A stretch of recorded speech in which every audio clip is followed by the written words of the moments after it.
제가 어떻게 인사를 할 것 같죠? 뭐라고 인사를 드릴 것 같아요? 반갑습니다. 그럼 여러분은 반갑습니다 하셔야죠. 제가 안 반가운가 봐요. 네, 한생교회는 오래전부터 제가 임시당회장도 했었고 여러 가지 좀 힘들 때에 교회가 은혜 중에 잘 수습이 됐으면 좋겠다 하는 기도하는 중에 또 어렵게 잘 수습이 되고 정말 멋있는 목사님이 오셨어요. 3분의 2만 아멘 하셨어요. 정말 좋은 목사님이 오셨습니다. 예. 믿죠? 예. 제가 보니까 진짜 잘생겼어요. 키도 크시고 모든 면에서 이제 손색이 없는 목사님이 오셨고 또 영역이나 실력에서도 최고의 목사님이 오셔서 하나님께서 목사님과 더불어 여러분이 함께 한샘교회를 아름답게 세워갈 줄 믿습니다. 어제 배운 내용에 대해서 간략하게 제가 요약을 해드리고 이제 오늘 여러분에게 말씀드릴 부분으로 들어가도록 하겠습니다. 어제 제가 말씀드린 내용을 알고 계시나요? 아세요? 집에 가서 복습하셨나요? 이 책자로 나와 있기 때문에 공부는 항상 현장에서뿐만 아니라 돌아가셔서 한 번 공부한 내용을 쭉 복습을 하게 되면은 잊어버리질 않습니다. 제가 또 오늘 예습을 해오라고 한 부분이 있죠? 다 읽어오셨죠? 대답이 3분의 1만 대답하시는데, 예. 어제 공부한 내용을 잠깐 제가 리서치를 하고 오늘 강의할 내용으로 들어가도록 하겠습니다. 개혁주의란 무엇이냐 하는 거죠. 이 개혁주의라고 하는 것은 이제 종교개혁자 존 칼뱅이, 영어로 이야기하면 존 칼빈이라 그렇게 이야기합니다. 원래 칼뱅은 프랑스 사람이에요. 근데 종교개혁을 하면서 스위스 제네바에 가서 이제 종교개혁을 하면서 스위스 제네바를 종교개혁의 중심지로 만든 종교개혁자가 존 칼뱅입니다. 이 개혁주의 신학은 존 칼뱅이 성경을 깊이 연구하는 가운데 성경이 말하는 신학과 신앙의 원리를 찾아내서 우리에게 가르쳐준 그 신학적인 원리를 개혁주의라, 리폼드라고 하는 말로 표현을 합니다. 그럼 왜 개혁주의라는 말로 이 존 칼뱅이 찾아낸 성경적 신학과 신앙의 원리를 이야기를 하느냐? 로마 가톨릭 교회가 너무 성경에서 벗어나 있었습니다. 구원 문제에 있어서도 성경이 말하는 입장에서 구원을 이야기하는 게 아니라 공덕 축척설을 이야기를 합니다. 공덕 축척설에 대해서는 어제 말씀을 드렸기 때문에 생략을 하고 구원이 하나님의 은혜로 무엇을 통해서? 믿음을 통해서. 그 믿음은 어떤 믿음이냐? 예수 그리스도에 대한 믿음입니다. 그래서 우리가 구원에 참여하게 되는데 그 내용이 어디에 담겨져 있느냐? 어디에 담겨져 있습니까? 하나님의 말씀인 성경에 담겨져 있는 겁니다. 종교개혁자들이 외쳤던 5가지 슬로건이 있어요. 솔라 그라티아, 오직 하나님의 은혜로. 우리의 구원은 오직 하나님의 은혜에서 출발을 합니다. 그런데 이 하나님의 은혜가 어떻게 우리에게 주어지고 어떤 통로를 통해서 우리에게 찾아오느냐? 믿음을 통해서.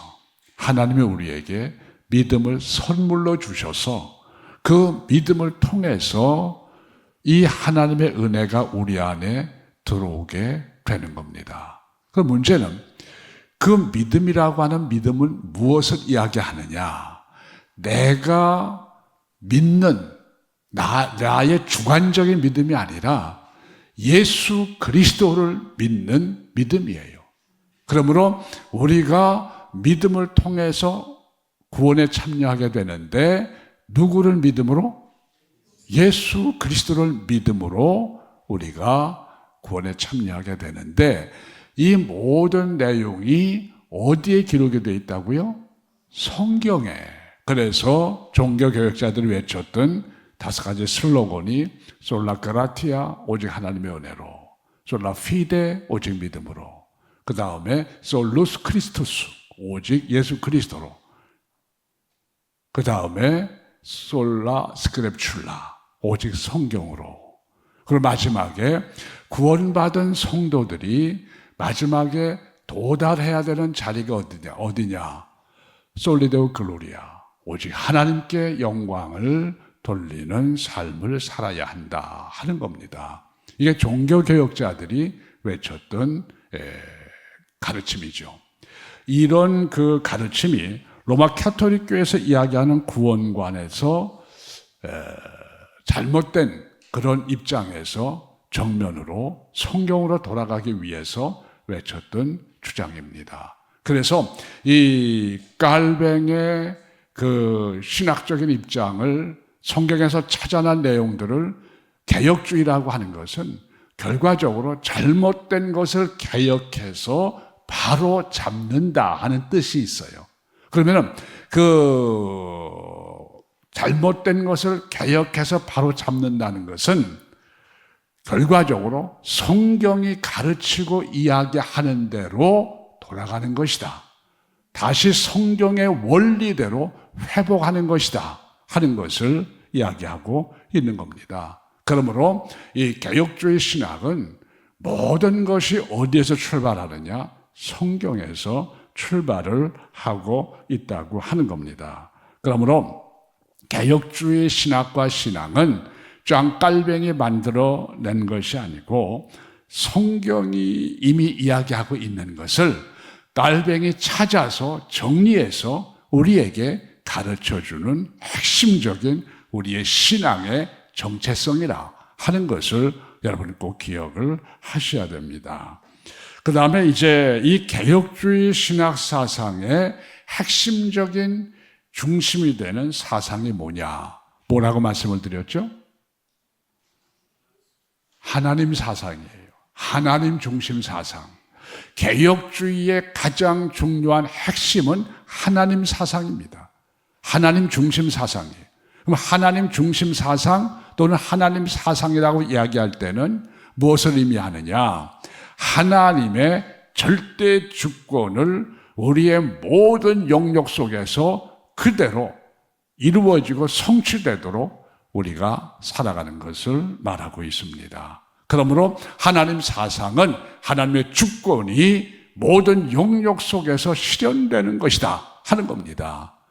하나님의 주권이 신앙과 신학의 세계에서만 인정이 돼서는 안 돼요. 당연히 신학과 신앙 속에서 이 하나님의 주권이 인정이 되고 또 하나님의 주권이 핵심이 돼야 되지만은 성도는 모든 삶의 영역 속에서 하나님의 주권이 우리의 삶을 통해 나타나도록 해야 돼요. 하나님의 사상이 나타나도록 해야 돼요. 교회 안에서도 하나님의 주권이 나타나야 돼요. 왜 교회가 다투고 싸우느냐? 하나님의 주권이 교회 안에서 제대로 이루어지지 않기 때문에 성도들의 삶을 통해서 하나님의 주권이 교회 안에서 나타나지 않기 때문에 서로 갈등하고 때로는 다투게 되는 거죠. 그러므로 교회 생활을 하면서도 하나님의 주권이 반드시 선행돼야 돼요. 하나님의 주권이 선행된다고 하는 것은 무엇을 말하느냐? 이런 문제 상황 속에서 하나님이시라고 하면 이 문제를 어떻게 해결하시고 어떻게 마무리를 지어 가셨겠느냐 하는 거죠. 내 생각에 의해서 마무리가 되는 게 아니라 누구의 생각에 의해서? 하나님의 생각에 의해서 하나님께서 어떻게 이 문제를 해결하셨을 것이냐, 거기에 우리가 관심의 초점을 맞추어서 어려움들을 극복해 나가야 되는데, 예수 믿는 사람들이 저기 멀리 있는 교회, 한생교회가 아니에요. 저기 멀리 있는 교회가 다투면은 죽자 사자 싸워요. 그냥 죽을 힘을 다해서 싸우는데, 그러다 보니까 믿지 않는 세계에서 하나님의 영광을 가리우게 됩니다. 그 믿는 사람들이 보기에 교회가 그런 갈등 속에 있게 되면은 교회를 우습게 보는 겁니다. 지금 이 세상이 교회를 좀 우습게 보는 성향이 있어요. 그들이 뭐라고 얘기하느냐? 당신들이 사는 삶의 형태나 우리가 사는 삶의 형태가 별로 다르지 않다는 거예요. 그러면서 교회 나가서 신앙생활을 해야 될 의미가 없다는 거예요. 당신들이나 우리나 다를 게 뭐가 있느냐 하는 거죠. 왜 이런 소리를 듣느냐? 하나님의 주권이 교회 안에서 교회 생활을 하면서 우리를 통해서 제대로 나타나지 않기 때문에 그렇습니다. 이거는 가정생활도 마찬가지입니다. 가정에서도 부부 사이에, 부모와 자녀 사이에 하나님의 주권이, 하나님 사상이 그 가운데 나타나야 돼요. 갈등하고 싸우고 자꾸 이렇게 되면은 하나님이 그 가정의 주인이 되시지 못하는 거죠. 하나님이 우리 가정의 주인이시고 주권자라고 하면은 갈등이 있을 때에 누구를 찾아야 됩니까? 하나님을 찾아야죠. 당신 말 안 들어? 늙으면 봐. 예수 믿는 사람들 그 말 많이 하더라고요. 제가 목회할 때도 보면은 연세 드신 분들 중에서 아마 젊을 때 좀 힘들었었나 봐요. 나이 들면 보자. 보긴 뭘 봐요. 우리 예수 믿는 사람들이 그런 얘기를 해서는 안 돼요. 우리의 중심 사상에는 하나님이 계셔야 돼요. 이게 굉장히 중요한 겁니다. 내가 공부할 때도 내가 공부해서 뭐 할 거냐? 하나님을 위해서 내가 이 공부를 통해서 이 학문이 쓰여지도록, 그것은 결국 하나님께서 나를 쓰시도록 하는 거예요. 그게 하나님의 주권이에요. 정치나 아니면은 뭐 경제나 교육이나 과학이나 문화나 모든 예술의 영역 속에서도 마찬가지죠. 내가 속해 있는 그 영역 안에서 하나님 사상, 하나님의 주권이 이루어질 수 있도록 살아가는 게 개혁주의 신앙과 신학의 원리입니다. 그러므로 이 개혁주의 신학과 신앙의 핵심적인 원리는 하나님 사상, 하나님의 절대 주권 사상이라는 것을 잊어먹지 마시기 바랍니다. 혹시 다음에 제가 먼 훗날 다시 한번 오게 될 수도 있을지 모르겠습니다만은 그때 오면 물어볼 거예요. 개혁주의 핵심 사상이 뭐라고요? 하나님 사상. 그 말은 하나님 중심 사상인데 하나님의 절대 주권 사상을 이야기하고 있는 겁니다. 그렇다고 하면은 교회 안에서 이루어지는 모든 일들, 신학과 신앙 안에서 이루어지는 모든 일들 속에서 그것이 어떤 일이든 그 중심에 누가 계셔야 된다는 겁니까? 하나님이 계셔야 돼요. 그 모든 일들이 예배를 드리든 내가 섬기는 일을 하든 무엇을 하든 항상 그 안에 하나님이 계셔야 돼요. 하나님의 주권이 그 안에 분명히 존재를 해야 한다고 하는 겁니다. 우리가 신앙에 있어서 예배는 신앙생활의 가장 중요한 기독교 신앙의 핵심적인 가장 중요한 부분입니다. 우리가 신앙생활을 하면서 가장 중요하게 여겨야 되는 게 예배예요. 과거에 제가 이 심호할 때 보면은 어떤 분들이 자랑스럽게 이런 얘기를 하더라고요. 목사님, 제가 바빠서 지금 교회 나올 형편이 못 되는데 그래도 내가 주일학교 뭐 책임을 맡아서 그거라도 하고 가려고 내가 왔어요. 예배는 못 드려도. 또 어떤 분들은 그 식당 봉사를 하면서 아유 목사님 제가 식당 봉사하느라고 예배를 못 드렸어요. 차라리 식당 봉사 안 하는 게 나아요. 차라리 애들 안 가르치는 게 나아요. 무엇이 우선시 돼야 됩니까? 예배가 우선돼야 돼요. 자기 예배를 통해서 자기의 신앙을 제대로 갈무리하지 못하면서 어떻게 아이들을 가르치고 어떻게 섬기느냐 그거지요. 그러다 보니까 나중에 그 일을 통해서 알아주지 않으면 갈등하고 괜히 낙심하고 우리가 하나님의 일을 함에 있어서 사람의 인정을 받으려고 해서는 안 돼요. 우리의 모든 섬김은 최종적으로 누가 판단하고 인정을 하십니까? 하나님이. 사람이 인정을 안 해줘도 하나님은 아십니다. 믿으시기를 바랍니다. 누가 보느냐가 중요한 게 아니에요. 하나님의 판단이 제일 중요하다고 하는 것을 인지하셔야 돼요. 그러므로 우리가 지금 이 사경에 하는 주제가 뭡니까? 최고의 하나님께 가장 아름다운 예배를. 이게 이번 사경회. 사경회는 부흥회가 아니에요. 사경회는 성경을 공부하는 시간입니다. 그러면 이 예배가 핵심인데 올 한 해 동안에 한샘교회가 정말 최고의 하나님께 가장 아름다운 예배를 드리기 위해서는 어떻게 해야 되느냐? 예배 속에서 하나님이 어떻게 임재하시고 나타나시고 하나님께서 원하시는 예배가 어떤 것이냐 하는 것을 알아야 돼요. 가장 아름다운 예배라고 하는 것은 뭐 모여서 아름다운 찬양을 막 드리고 그게 아름다운 예배가 아니에요. 아무리 그렇게 한다고 할지라도 하나님이 원하시는 규정 원리에 맞지 않으면은 그거는 인간의 종교적 활동이지 예배가 아니에요. 예배는 종교적 활동이 아닙니다. 예배는 신앙의 본질이에요.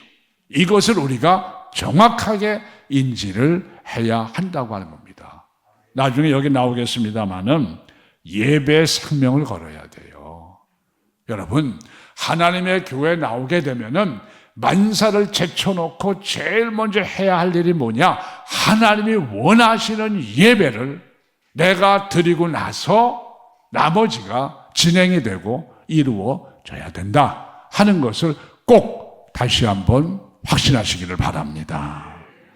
자, 그러면 예배가 기독교 신앙의 핵심인데 이 예배가 성공해야 우리가 드리는 예배가 성공해야 우리의 신앙생활이 성공할 수가 있어요. 여러분 꼭 기억하세요. 예배가 성공해야 내 신앙생활이 성공할 수 있다고 하는 겁니다. 예배에 실패하면은 신앙생활에 실패하는 거죠. 그러므로 이 예배에 대해서 우리가 철저하게 올바른 의식을 가져야 되는데 개혁주의 신학, 우리가 따라가고 있는 이 개혁주의 신학에서는 예배에 대해서 어떻게 이야기하느냐. 첫째는 어제 말씀을 드렸어요. 성경 중심이어야 한다. 무엇 중심? 성경 중심. 무슨 말입니까? 성경이 말하는 것에 근거하고 성경이 이야기하는 것이 중심이 돼야 된다는 거예요. 내 소견대로 우리의 판단대로 이렇게 하는 게 좋겠다. 이런 게 좀 들어가면은 예배가 좀 더 좋아지지 않겠습니까? 아름다워지지 않겠습니까? 그게 아니에요. 성경이 어떻게 우리에게 예배를 요구하느냐. 항상 우리는 모든 마지막 판단의 결정을 어디에서 찾아야 됩니까? 성경에서 찾아야 돼요. 성경이 말하면 해야 돼요. 그러나 성경이 말하지 않으면 안 해야 돼요.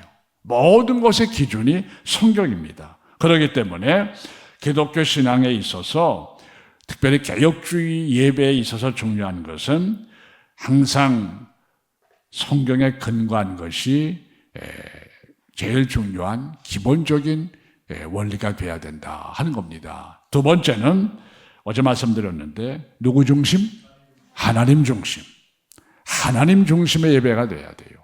하나님 중심의 예배라고 하는 것은 무엇을 이야기하고 있느냐? 우리의 예배를 받으시는 분이 하나님이시기 때문에 하나님을 향해서 집중해야 됩니다. 어제 제가 말씀을 드리면서 제가 대학 다닐 때에 독일에서 온 목사님이 그 촬영하는 걸 보고 나중에 이게 예배냐 하는 얘기를 했다고 하는 말씀을 드렸죠. 절대로 우리가 하나님 앞에 적어도 주일 예배를 드릴 때에는 집중해서 그러한 행위들이 나타나서는 안 돼요. 우리가 정말 하나님 앞에서 예배할 때에 막 회시를 들이대고 저 뒤에서 뭐 하니까 아이고 기념으로 남겨야 되겠다. 그 기념으로 남아서 무슨 의미가 있습니까? 그럼 예배 자체가 죽어버려요. 예배가 살아야 되기 때문에 항상 모든 것이 하나님 중심으로 움직여야 그 예배가 비로소 의미가 있고 가치가 있다. 그래서 개혁주의 예배의 가장 중요한 원리는 성경 중심, 하나님 중심이에요. 하나님을 향해서 여러분 집중하시기를 바랍니다. 그 다음에 세 번째는 뭐라고 그랬어요? 규정 원리입니다. 규정 원리. 규정 원리적이어야 한다 하는 거죠. 규정과 규범은 달라요. 규정이라고 하는 것은 성경이 명시하고 있는 것을 따라가는 것이 규정이에요. 성경이 예배에 대해서 어떻게 규정하고 있느냐. 규범이라는 것은 무엇을 이야기하느냐. 성경이 금하고 있지 않으면은 그 모든 것은 괜찮다 하는 거죠. 규정은 성경이 얘기하고 있는 것만 해야 된다 하는 겁니다. 근데 오늘날에 와서는 이 규정적 원리보다는 규범적 원리로 넘어갑니다. 그러다 보니까 교회 안에 성경의 모든 것을 다 얘기하지는 않아요. 또 성경이 기록될 당시와 지금은 한 2000년의 문화적 갭이 있기 때문에 문화적 성향이 굉장히 다르죠. 성경을 보시면은 뭐라고 기록되어 있는 거 아니? 지금은 무엇으로 보는 것 같이 희미하나? 무엇으로 보는 것 같이? 거울. 여러분 지금 다 거울 보고 나오셨죠? 거울이 희미합니까? 너무 잘 보여서 탈이지. 좀 안 보였으면 좋겠는데 너무 잘 보여요. 그래서 성경에 보면은 지금은 거울로 보는 것 같이 희미하나 그때가 되면은 얼굴과 얼굴을 마주 대하는 것 같이 선명하게 보게 될 것이다 이렇게 말씀하고 있어요. 그게 무슨 말이냐? 지금은 거울로 보는 것 같이 진리에 대해서 온전하게 우리가 100% 이해하지 못하는 성향이 있지만은 주님 앞에 서는 그날은 서로가 얼굴을 마주 대하듯이 정확하게 인지할 수 있다는 거죠. 그럼 왜 성경에 그렇게 지금 우리가 비춰볼 때에 맞지 않는 얘기를 하느냐? 거울로 보는 것 같이 희미하나? 그 당시엔 거울이 희미했어요. 왜? 청동을 갈아가지고서 거기다가 얼굴을 비치는 거예요. 지금까지 이 거울이 있는 게 아니에요. 제가 어릴 때에 대개 이제 그 노떼아를 많이 썼지 않습니까? 시집 볼 때 혼수품 중에 하나가 노떼아야. 그러면 노떼아를 바들바들 닦으면은 그 노떼아에 뭐가 비쳐요? 얼굴이 비쳐요. 그 얼굴이 노떼아에 비치면은 정확하게 비칩니까? 희미하게 비칩니까? 희미하죠. 그때는 지금 우리가 쓰는 거울이 없었으니까. 그러니까 문화적 갭이 있는 거예요. 그러니까 성경을 해석할 때에는 그런 것들은 그 당시의 문화로 해석을 해가지고 우리가 사는 이 시대의 문화로 끌고 들어와야 돼요. 그러니까 그 성경에 그런 규정이 안 돼 있는데 성경이 뭐 이 문제에 대해서 특별히 어떤 얘기를 안 하는데 하면 어떻게 했느냐? 규범적 원리로 가면은 아주 위험성에 빠집니다.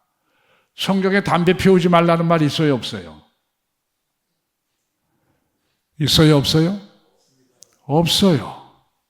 왜 없느냐? 그 당시에는 담배가 존재하지 않았거든. 그렇지요? 예.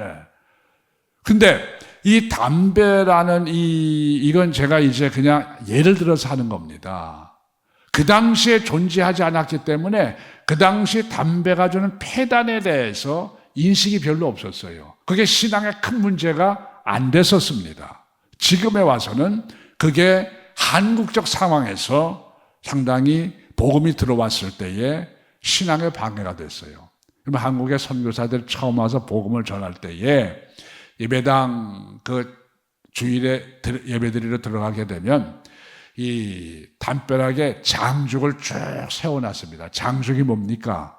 담배대 끝에 이렇게 불 붙여 담배 피는 거 있지 않습니까? 그걸 장죽이라고 그러는데 대나무로 만들어서 처음에는 선교사들이 별로 그 문제에 대해서 제재를 안 가했어요. 근데 문제가 뭐냐? 예배드리러 와가지고는 담배 불어 붙이는 거예요. 담배 불어 붙이면서 부시도를 탁탁 해가지고 담배 탁 붙이고 그 예배가 안 되는 거예요. 그래서 선교사들이 이 담배 문제가 그냥 뒀다가는 조선 사람들의 신앙에 도움이 안 되겠다. 결국은 그래서 처음에는 예배당 안에 담배대 들고 들어오지 못하게 하니까 이 예배당 담벼락에다 쭉 세우는 거예요. 옛날 그 당시 사진 보면 그게 나와요. 그러다 결국은 이제 이 담배로 인해서 신앙에 유익이 안 되니까 기독교 윤리학적인 윤리 측면에서 그냥 우리의 신앙에 유익이 안 되는 것은 안 하는 게 좋지 않겠느냐 해서 결과적으로 그런 측면에서 금지를 시켰어요. 최근에 와서는 그게 규범적 원리 속에 거론이 안 돼 있는데 그거 하면 어떠냐. 물론 그 자체가 구원 문제하고는 연관성이 없어요. 그러나 믿지 않는 사람들은, 예수 믿는 사람들은 뭘 안 핀다? 담배를 안 핀다. 이미 그건 기본적으로 알고 있는 거예요. 그럼 우리가 이제 신앙생활을 하면서 교회 가면서 딱 한 대 물고서 가게 되면은 아이고 예수 믿는 사람도 별게 없네. 그렇게 되면은 하나님의 영광이 가리워지는 결과를 가지고 오거든요. 그러므로 하나님의 영광의 영향이 미쳐지는 것은 우리가 성경에서 그 내용에 구체적으로 없다고 할지라도 그것은 금하는 것이 그리스도인의 윤리적인 측면에서 바람직하다. 그래서 아직까지 우리 한국교회가 담배에 대해서는 자유롭게 풀어놓지 않습니다. 아직까지 묶어놨어요. 그러니까 이런 것들이 이제 규범적 원리, 규정적 원리의 개념이 뭐냐? 성경이 하지 말라고 분명하게 규정시켜 놓지 않은 것들은 하면 되지 않겠느냐. 그래서 교회 별게 다 들어오는 거예요. 왜? 문화가 또 이 2000년 흘러가면서 많은 형태로 생기다 보니까 2000년 전에 성경이 기록할 당시에 그 세세한 것들이 언급이 불가능했어요. 그러니까 성경은 그걸 일정하게 기록을 하지 못하고 있어요. 그러나 우리가 계시의 점진성에 의해서 성경 전체를 보면서 이게 과연 우리의 신앙에 유익이 되느냐를 판단해서 지금 우리가 기독교 윤리적인 측면에서 금할 거는 금하고 안 할 것은 안 하고 그렇게 하고 있는 거죠. 그러나 담배 피는 사람도 교회 와야 돼요. 술 마시는 사람도 교회 와야 돼요. 왜? 그러다가 복음이 제대로 들어가게 되면 다 그런 것을 멀리 하게 되는 거지요. 그러니까 우리가 규정적 원리라는 것은 성경이 이렇게 해라 하는 걸 얘기해요. 규범적 원리는 하지 말라고 한 거 외에는 우리가 해도 된다. 근데 성경에 있어서 예배 모범에 있어서는 규정적 원리가 원리입니다. 성경이 예배에 대해서 이렇게 이야기하고 있는 그것을 우리가 따라가면 됩니다. 근데 잠시 후에 말씀을 드리겠습니다만은 열린 예배, 찬양과 경배, 성경이 그런 걸 어디에서 금하느냐? 2000년 전에는 그런 게 없었으니까 그걸 금할 이유가 없어요. 근데 그게 한국 교회나 전 세계 교회의 교회 성장을 위해서 도입이 돼가지고 많이 사용이 됐지만은 지금 완전히 폭삭 가라앉았어요. 미국 교회도 마찬가지예요. 한국도 한동안은 찬양과 경배, 열린 예배 난리치더니 폭삭 가라앉았어요. 제가 왜 이 말씀을 드리느냐? 본질을 찾으려는 거예요. 성경이 이야기하는 예배의 본질이 어디 있느냐 하는 거죠.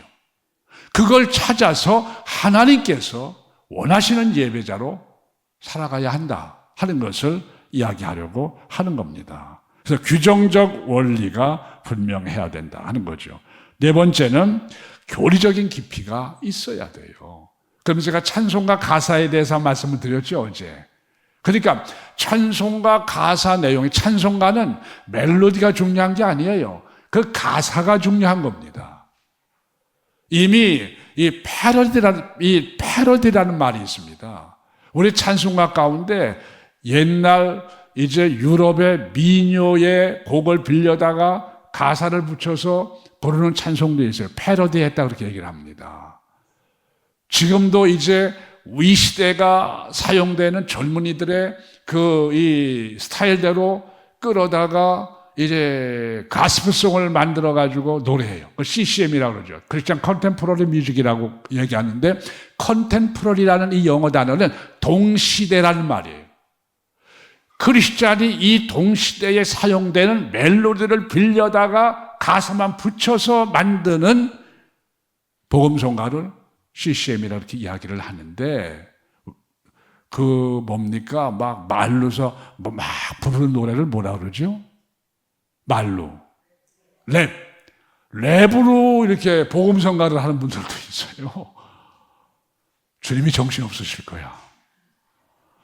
그러니까 우리가 하나님의 교회 안에서 항상 조심해야 되는 것은 성경이 이야기하는 그 울타리의 범주를 자꾸 벗어나서 성경이 랩하지 말라고 어디 얘기했느냐? 그게 없어요. 왜? 성경이 기록할 당시에는 랩이 존재하지 않았어요.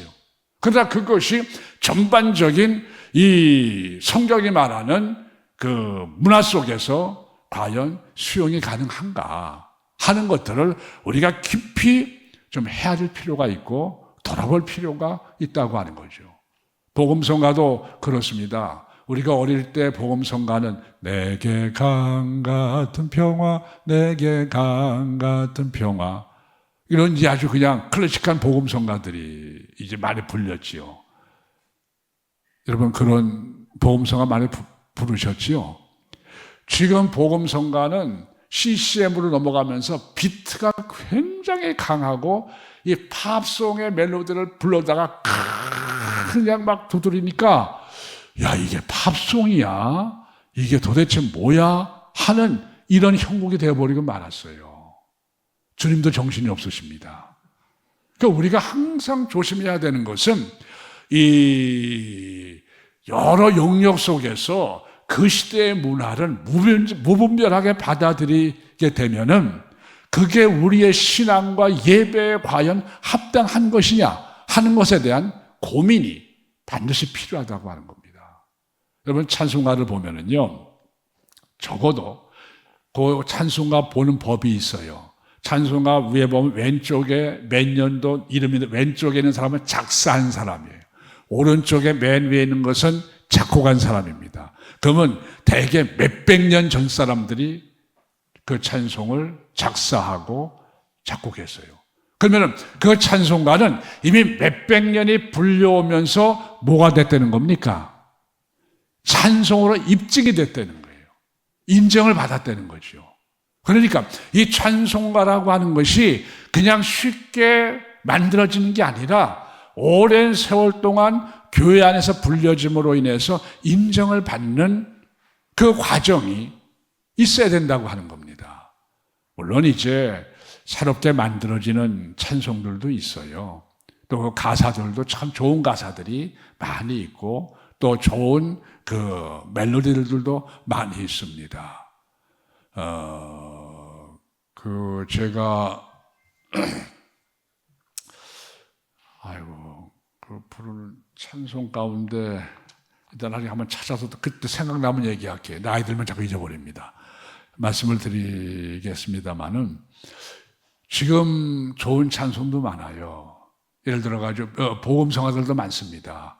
옛날에는 이제 클래식한 복음성가들이었으면 지금 보혈을 지나 아버지 품으로 보혈을 지나 하나님 품으로 저는 굉장히 좋아해요. 나의 힘이 되신 여호와여 내가 주님을 사랑합니다. 주는 나의 하는 복음성가 있죠. 언젠가는 이게 인정을 받으면 찬송가로 들어갈 겁니다. 그러니까 이게 인정이 되는 과정이 있어요. 그러니까 다 이게 막 들어가는 것이 아니라 우리가 부르는 찬송 자체가 수백 년 동안 불려져서 인정을 받았기 때문에 찬송가 안에 들어와 있는 겁니다. 그렇기 때문에 우리가 이 찬송가 가사 하나하나가 교리적인 그런 깊이가 있어야 된다고 하는 겁니다. 그 다음에 이제 여섯 번째로 말씀을 드린 게, 다섯 번째로 말씀을 드린 게 회중에 참여가 있어야 된다는 거죠. 예배는 공연이 아닙니다. 예배는 성도들이 함께 하나님 앞에 드리는 것이기 때문에 신앙 고백이 다 있어야, 같이 있어야 되고, 뿐만 아니라 성시교독도 함께 해야 되고, 찬송도 함께 해야 되고, 이 개혁주의 교회의 찬송은 특정한 사람들이 하는 게 아니라 회중 전체가 하나님 앞에 드리는 겁니다. 웨스트민스터 컴패션, 우리의 신앙 고백 속에 찬양대에 관한 기록은 없어요. 그거는 이 시대의 문화가 만들어낸 또 다른 한 형태의 교회의 방법론입니다. 우리 개혁주의에서는 전체 회중 찬송을 굉장히 중요시 하고 있다고 하는 거죠. 왜 그러느냐? 예배에 모든 성도들이 함께 참여하는 게 중요하기 때문입니다. 담임 목사님 메시지를 증거할 때에 우리가 무엇을 통해서 응답을 하죠? 아멘. 여러분, 목사님 설교하실 때에 아멘 많이 하세요.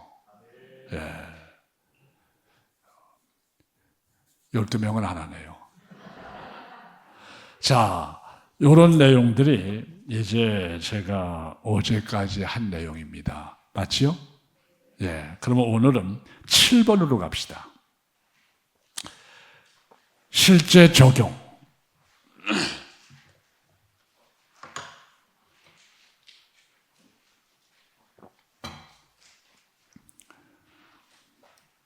실제 적용부터 할 차례죠?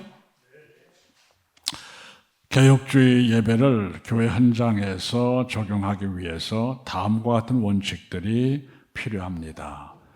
예배 순서가 간소해야 됩니다. 예배 순서가 복잡해서는 안 돼요. 예배 순서가 너무 복잡하게 되면은 예배 순서가 미화되는 성향이 있습니다. 미화됨으로 그게 예배가 되는 게 아니에요.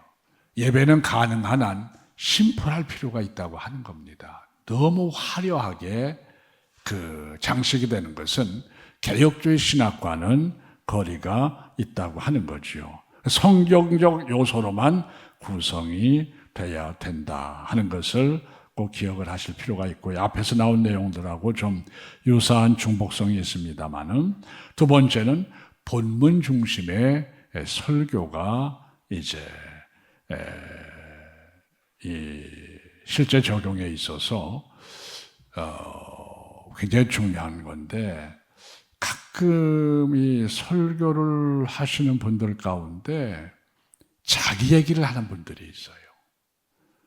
본문을 이제 이용을 했는데 설교가 그 본문 안에서 내용이 나오는 게 아니라 본인의 이야기, 본인이 하고 싶었던 이야기들을 하는 경우들이 있습니다. 그건 설교가 아니에요. 제가 이제 목사님의 설교를 가끔 도둑질해서 듣습니다. 무엇으로? 홈페이지로. 아주 설교를 아주 정말 본문 중심으로 잘 하시는데, 설교는 본문이 이야기하려고 하는 것을 전달하는 겁니다. 그게 설교예요. 설교는 자기 얘기를 하는 게 아니에요.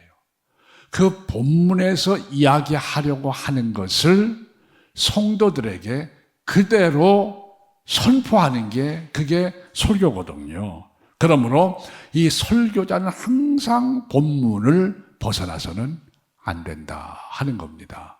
그 다음에 세 번째로 이 찬송도 신학적인 선곡이 반드시 필요하다 하는 것을 여러분 기억하시면 좋겠습니다. 지난 말씀을 드렸지요.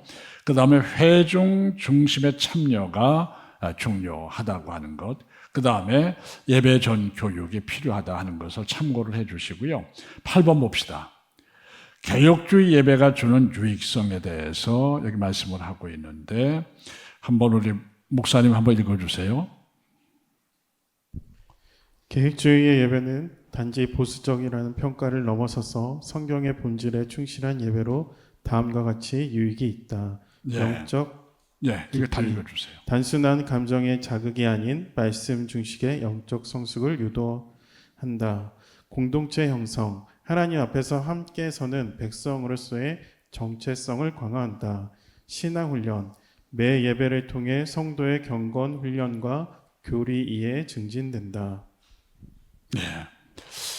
지금 제가 보는 입장에서는 갈수록 교회들의 예배가 가벼워집니다. 영적인 무게감이 없어요. 왜 그러냐? 공연 형태로 가는 거예요. 이게 지금 우리의 예배 흐름에 굉장히 심각한 문제 중에 하나입니다. 그러다 보니까 어떤 일들이 벌어지느냐, 이 뭔가 예배의 무게감을 도입하기 위해서 신학적으로 조금 맞지 않는 어떤 형태들이 도입이 돼요. 그래서 관상 기도를 한다든지 예배 전에 명상 기도를 한다든지 이게 이제 이런 스타일이 도입이 됩니다. 왜 도입이 되느냐?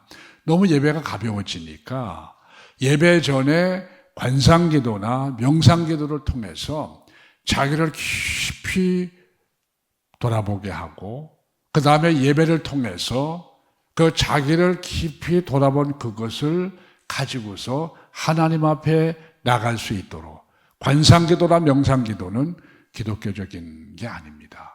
근데 왜 그런 방법들이 도입이 되느냐? 우리가 드리는 예배가 뭔가 문제가 있기 때문에 그래요. 무게감이 없어요. 지금 현대 교회 예배가 거의 그런 흐름으로 가고 있습니다. 너무 교회가 화려해요. 교회에 딱 들어오면은 제일 뭐가 하고 싶어야 돼요? 제일 먼저 딱 들어왔어요, 교회에. 뭐가 하고 싶어야 돼요? 기도입니다. 기도예요. 근데 지금 그런 이 흐름이나 성향들이 자꾸 약화가 되어 간다는 거예요. 주일 예배만큼은 꼭 기억하세요. 주일 오후 예배는 보통 찬양 예배라고 얘기 많이 하죠. 그래서 찬양을 많이 하고 그 다음에 수요 예배는 원래 우리 선배들은 수요 기도회라고 그랬습니다. 기도하기 위해서. 근데 언젠가 한국교회가 금요 집회가 생겼어요. 옛날에 우리가 어릴 때는 금요 집회라는 게 존재하지 않았습니다. 금요 집회가 왜 존재했느냐? 순복음교회에서 오순절주의의 영향으로 금요 집회를 하다 보니까 이게 기존 장로교회, 감리교회가 다 들어와 버린 거예요. 왜? 불안한 거야, 안 하니까. 우리 교인들이 절로 가면 어떡하느냐. 그래서 오순절 계통의 교회들이 하다 보니까 기존 장로교회, 감리교회, 다른 교단에서도 영향을 받아서 금요 집회를 하고 신오순절주의라고 얘기를 하는데 그러다 보니까 참 우리 성도님들이 너무 바빠. 정신이 없어요. 일주일에 몇 번씩. 거기다 한국교회는 매일매일 뭘 합니까? 새벽 기도도 해. 한국 교인들 대단합니다. 미국 가면 새벽 기도회가 어디 있어요? 주일 오후 예배가 어디 있습니까? 수요 예배 어디 있어요? 심야 기도회 없어요. 여러분 대단하십니다. 근데 보면은 우리가 그렇게 열심히 하는데 실제 신앙의 실제적인 영역 속에서 그들보다 삶 속에서 우리가 그리스도인다운 삶을 사느냐? 그게 훨씬 우리가 부족합니다. 왜 부족하냐? 그분들은 예배를 드릴 때 예배 집중력이 굉장히 강합니다. 주일날 한 번 예배를 드려도 그 예배에 올인을 해요. 근데 우리는 그냥 예배는 그냥 어차피 교회 가면 드려야 되는 거니까 예배의 소중함과 무게감이 무너지는 거예요. 예배의 무게감이 회복이 돼야 돼요. 예배를 소중하게 여기고 정말 이 교회에 오셔서 찬양을 하더라도 제가 이제 충영교회를 가봤어요. 가봤더니 이제 예배 전에 나와서 이제 중창도 하고 악기 연주도 합니다. 근데 10분 전부터 뭐 하느냐? 다 끊어요. 그럼 그거 뭐 하느냐? 기도하게 합니다. 그 기도하게 하는 이유가 뭐냐? 마음의 준비를 시키는 거예요. 예배에 집중할 수 있도록 만드는 거예요. 계속 너무나 이렇게 이 찬양 쪽으로 가다 보면은 산만해지는 성향이 있어요. 예배에 집중할 수 있도록 만들어주는 게 굉장히 중요합니다.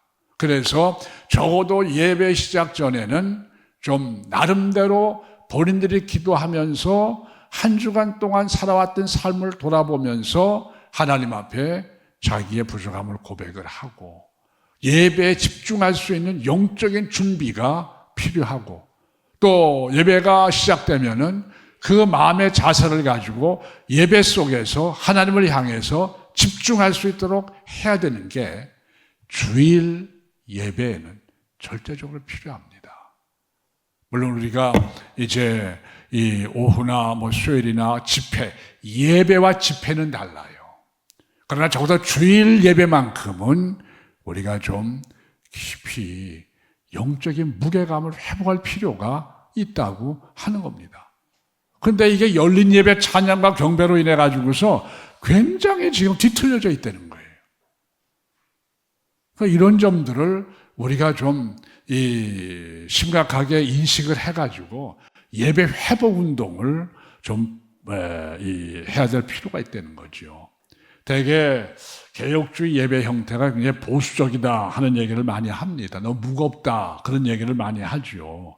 그러나 개혁주의 예배의 이 포맷은 영적인 깊이가 그 속에 있습니다. 하나님과 영적인 교제가 그 안에 있다고 하는 것을 우리가 잊지 말아야 돼요. 뿐만 아니라 이 영적 공동체, 그 예배를 통해서 함께하는 영적 공동체의 그 어떤 그 결속력이 예배를 통해서 이루어지게 되는 거죠. 뿐만 아니라 우리가 신앙적인 훈련, 말씀을 통해서 우리가 성경이 이야기하는 교리적인 것들, 가르침들에 대해서 우리가 개혁주의적인 입장에서 사실 이 예배에서 가장 중요한 게 말씀입니다. 왜 중요한 거냐? 예배의 모든 순서는 우리가 하나님께 뭐 하는 겁니까? 드리는 거예요. 찬양도 드리는 거죠. 찬송도 드리는 거예요.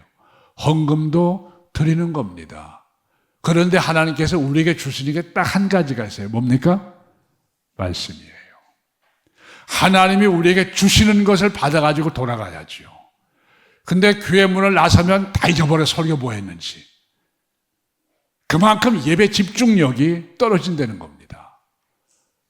그렇기 때문에 우리가 개혁주의 예배가 좀 이 보수적이고 어떨 때 이렇게 보면 너무 좀 고리타분하다 하는 느낌을 가질지 모르겠습니다만은 그러나 그 안에 진정한 예배의 의미가 감추어져 있다고 하는 것을 우리가 잊어서는 안 됩니다. 자, 결론을 보세요. 우리 목사님 한번 읽어주세요. 개혁주의 예배는 오늘날 다양한 스타일의 형식이 혼재된 교회 환경 속에서 하나님 중심, 말씀 중심, 교회 중심, 은혜 중심의 예배가 무엇인가에 다시금 질문을 던지게 된다. 하나님이 기뻐하시는 방식으로 예배 드리기를 원하는 성도라면 개혁주의의 예배 원리를 깊이 이해하고 실천해야 한다. 예, 개혁주의 예배는 오늘날 다양한 스타일의 예배 형태, 열린 예배, 찬양과 경배, 많은 스타일이 있습니다. 그런 많은 스타일이 있는데 이런 환경 속에서 하나님 중심, 말씀 중심, 교회 중심, 은혜 중심의 예배가 무엇인가를 우리에게 보여주는 아주 중요한 원리가 개혁주의 신학의 예배 속에 담겨져 있다고 하는 것을 여러분 놓치지 마시기를 바랍니다. 여러분, 결국은 우리가 예배를 통해서 하나님께 다 드리고 말씀을 통해서 뭔가를 받아가지고 가야 되지 않겠습니까? 말씀을 통해서 받아가지고 돌아가지 못하면은 아무 의미가 없어요. 그 말씀을 통해서 하나님께서 우리에게 주시고자 하는 가장 중요한 메시지를 가지고 우리가 다시 세상을 향해서 나가야죠. 영적인 재충전을 통해서 세상을 이길 힘은 오직 말씀입니다. 무엇으로 세상을 이기시겠습니까? 말씀 외에는 세상을 이길 수가 없어요. 내 능력 가지고 우리가 세상 이기지 못합니다. 이런 사실들을 꼭 기억하시고 정말 이 예배 형태가 최근에 와서는 굉장히 다양하게 참 가벼워지는 이런 현상이 있는데 좀 예배의 무게감을 회복할 필요가 있겠다. 그 연세 드셔서 오래 신앙생활 하신 분들은 지금 예배가 잘 안 맞는데요. 뭔가 예배 드린 것 같지 않다 하는 얘기들을 하는 분들이 계십니다. 그만큼 이제 과거에 우리의 신앙의 선배들이 드렸던 예배의 틀하고 지금의 예배의 틀이 너무 갭이 크다는 겁니다. 이걸 좁혀가야 돼요. 그렇다고 옛날 것만 다 옳다 그렇게 얘기하기는 또 어려운 점도 있어요. 그러나 그 개혁주의 예배 틀이 주는 영적인 어떤 유익성들에 대해서는 우리가 놓치지 않아야 한다 하는 겁니다. 그 다음에 2번 예배에 대한 성도들의 자세를 한번 보시기 바랍니다. 첫 번째가 뭐죠? 다 같이 읽어봅니다. 시작. 주일 예배에 신앙생활에 최우선을 두시기를 바랍니다. 다른 날 못 온다고 할지라도 주일은 우리의 신앙생활에 그 주일 예배의 최우선 순위를 두는 게 굉장히 중요합니다. 그래서 모든 생활의 패턴을 주일 오전 예배에 맞추세요. 만약에 어떤 스케줄이나 계획이 있어도 미리 땡겨서 하고 내가 주일은 반드시 예배를 드리겠다고 하는 이 주일 예배를 신앙생활에 최우선시해라 하는 겁니다. 자, 두 번째 한번 다 같이 읽습니다. 시작. 힘들어도 주일 예배만큼은 억지로라도 드려야 돼요. 이게 중요합니다. 여러분, 주일 예배에 빠지지 않고 참여한다는 게 쉽지 않습니다. 우리 삶의 생활의 형태가 다양하기 때문에 이 주일을 지킨다고 하는 게 굉장히 힘들어요.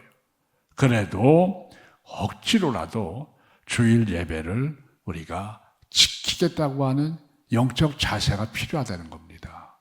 그 다음에 세 번째 다 같이 읽습니다. 시작. 이 말은 주일 예배의 최우선 가치를 두라는 거예요. 다른 것과 비교하지 말아요.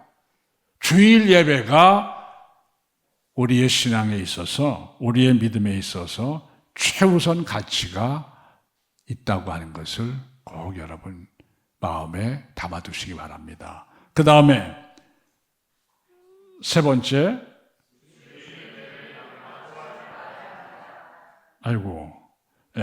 양보하지 말아야 되는 네 번째, 여러분 주일 예배를 양보하지 마세요. 과거에, 지금은 뭐 그렇지 않습니다만 과거에는 꼭 결혼식을 주일날 하는 분들이 있었어요. 그렇죠? 토요일날 안 하면 주일날 합니다. 왜 못 나오셨어요? 결혼식 가느라고요. 결혼식 가는 게 중요합니까? 주일에 예배 드리는 게 중요합니까? 결혼식이 중요하네요. 방법을 가르쳐 드리죠. 미리 찾아가서 양해를 구하고 축의금을 전달하고 나는 주일날 교회 생활을 빠질 수 없기 때문에 이해를 해달라.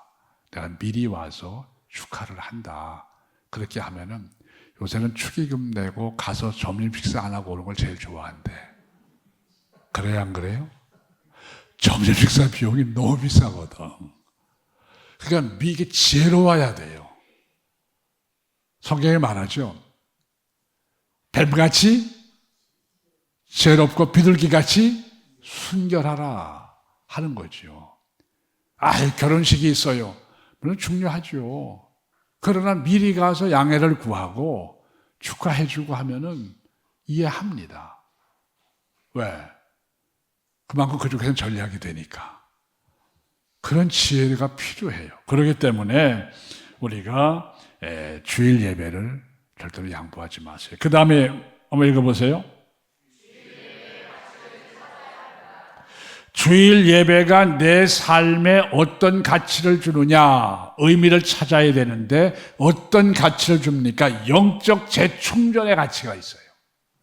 여러분이 일주일 동안 또 세상에 나가 살아야 되잖아요. 안 믿는 그 직장생활 사회 속은 지칩니다. 그걸 이길 힘이 우리의 힘만 가지고 안 돼요. 어떻게 그것을 극복하고 이길 수 있느냐?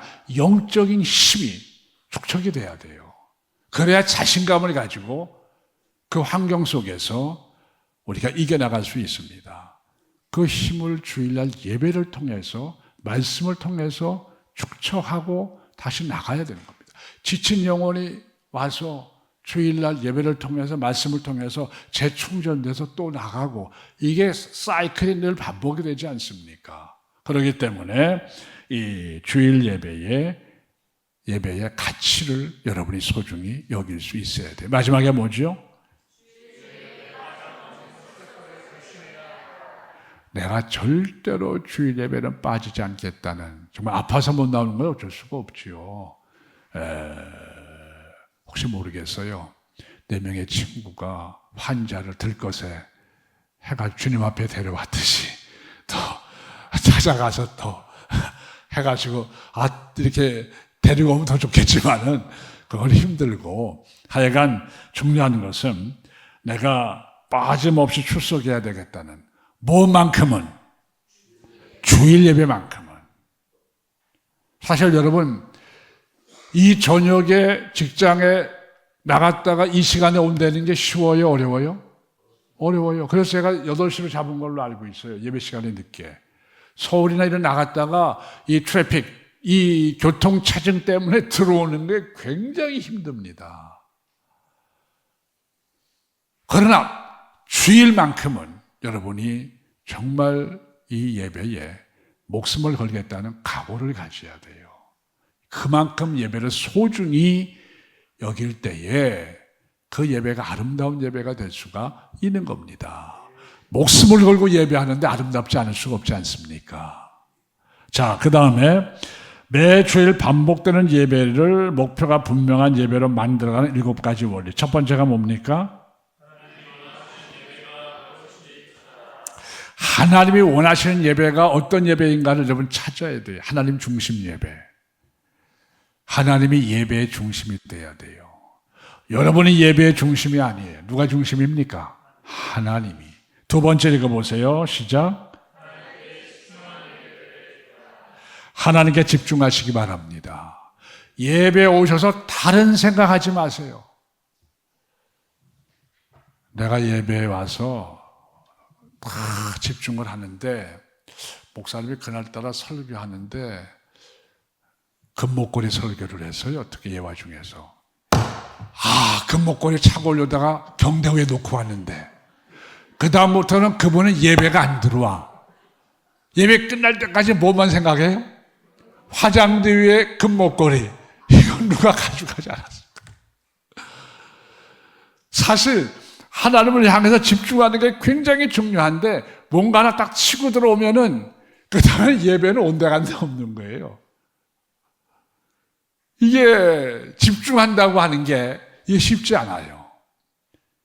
오늘 여기서 제가 이야기하려고 하는 것은 모든 것을 초월해서 도둑이 들어와서 집어가면은 하나님이 채워주실 줄 믿으시기를 바랍니다. 어떻게 채워주시느냐? 남아있는 금값이 더 뛰게 하십니다. 지금처럼. 옛날에 5만 원 주고 사던 그만돈이 지금 얼마가요? 100만 원까지 가요. 100만 원 금값이 가리라고 생각을 했습니까? 하나님이 그렇게 해주실 줄 믿습니다. 이건 제가 그냥 웃자고 하는 얘기고, 하여간 이 예배에 집중하세요. 항상 여기 들어오게 되면 다른 생각하지 말고 예배에 집중하시길 바랍니다. 그 다음에 읽어보세요. 시작. 하나님이 제시한 예배의 원리, 예배의 규정 원리, 어떻게 예배를 드리기를 원하시는가 하는 것에 대해서 여러분께서 늘 이제 공부를 하셔야 돼요. 배워야 됩니다. 성경이 우리에게 이 문제들에 대해서 어떻게 말씀하고 있는가를 끊임없이 배워야 돼요. 배움이라는 건 끝이 없습니다. 그 다음에 뭡니까?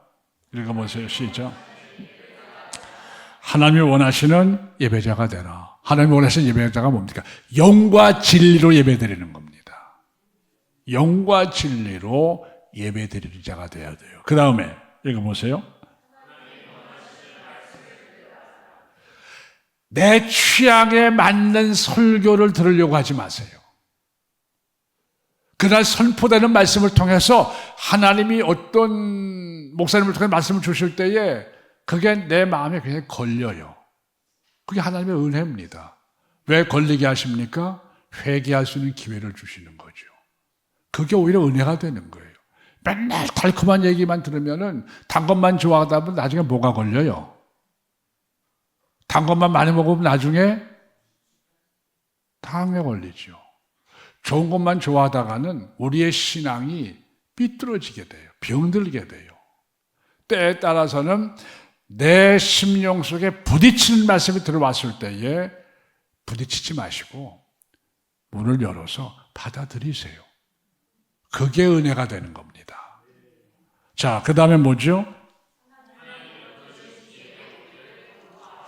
하나님이 보여주신 예배 모델을 검토하라. 우리가 이제 어떻게 예배를 드려야 되느냐, 교회마다 예배에 어떻게 예배를 드려야 되는가는 고민이 좀 있어야 돼요. 저도 이 고민을 많이 했습니다.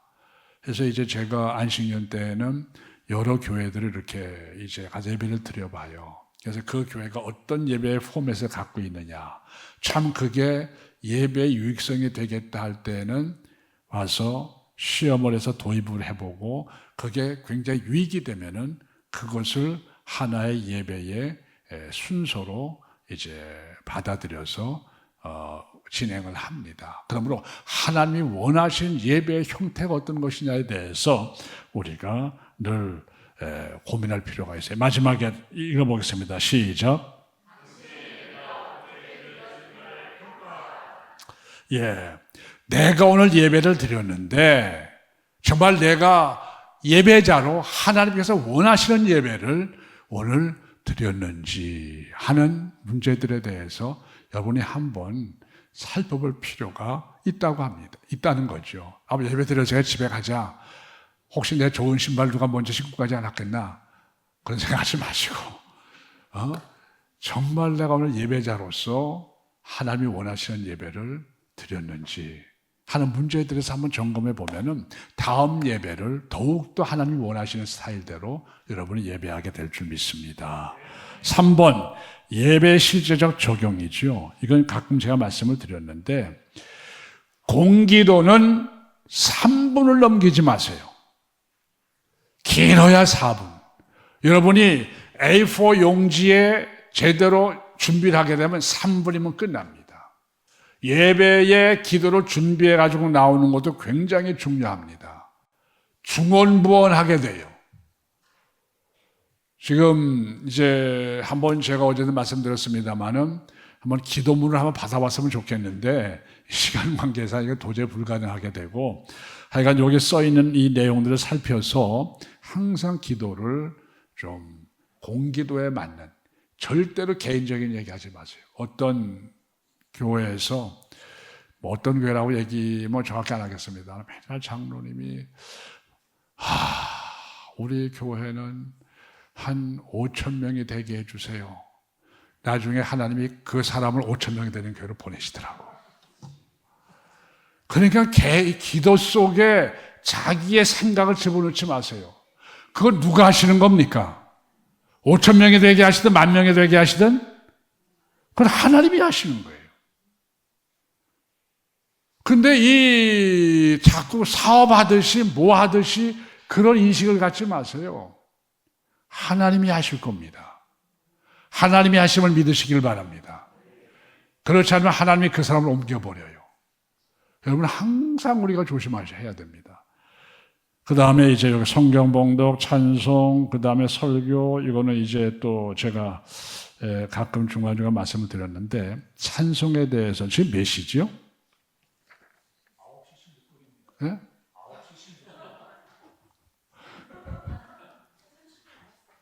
예? 10시까지 하자. 10시까지 하시죠. 그러니까 저 뒤에 계시는 분들은 아이고. 찬송에 대해서는 제가 얘기를 좀 해야 될 것 같아요. 제가 어제 말씀을 드렸습니다만 찬송이라고 이야기할 때 우리가 말하는 찬송은 다 찬송이 아니에요. 찬송은 세 가지 스타일로 나눕니다. 우리가 예배 시간에 해야 되는 찬송을 영어에서는 힘이라고 얘기합니다. 그게 찬송이에요. 자, 이 찬송이라고 이야기할 때에 우리가 가지고 있는 찬송가에 보면 1장에서 7장까지는 송령으로 되어 있습니다.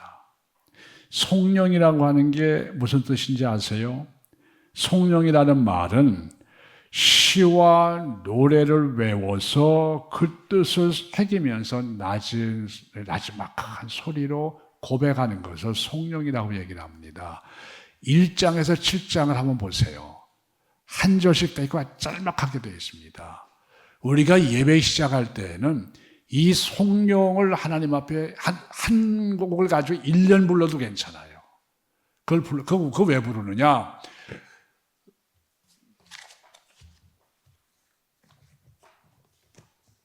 여기 이제 한번 보십시다.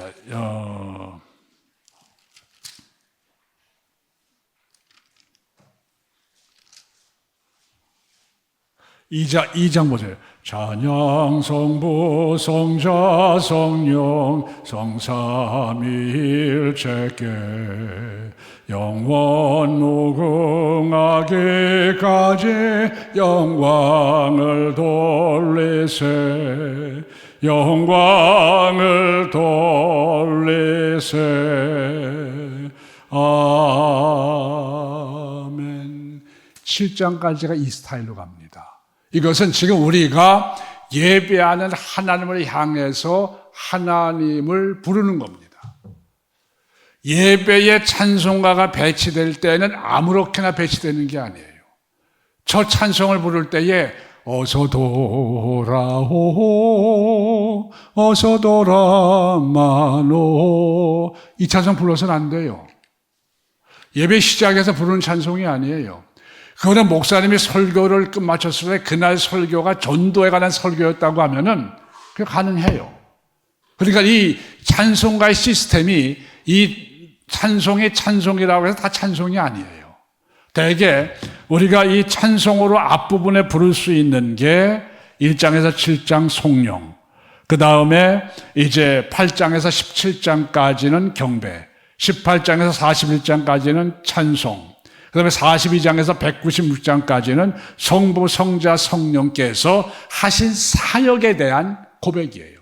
그러니까 찬송에 해당되는 것은 성삼위일체 하나님이나 각 위에 대해서 직접 우리가 찬양하고 경배하는 노래가 찬송입니다. 그리고 성부, 성자, 성령님께서 하신 사역들에 대해서 우리가 찬양하는 게 우리가 찬송이라고 이야기합니다. 예를 들어 가지고 이제 주 하나님 지으신 모든 세계 내 마음속에 그리워볼 때 하늘의 별 울려 퍼지는 외성 주님의 권능 우주에 찬네 주님의 높고 위대하심을 내 영혼이 찬양하네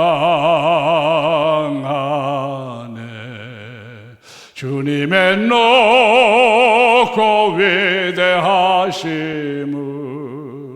내 영혼이 찬양하네.